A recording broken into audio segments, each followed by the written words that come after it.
বলছে যদি মনের সঙ্গে মনের মিল হয় তাহলে কি হয়, সেখানে সুখ শান্তি বিরাজ করে, তাই না?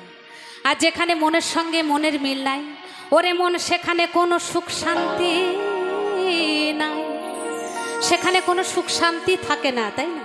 তাই ধন দৌলত টাকা পয়সা যতই থাকুক না কেন, মনের সঙ্গে যদি মনের মিল না থাকে, সেখানে সারা জীবন দুঃখ বিরাজ করে।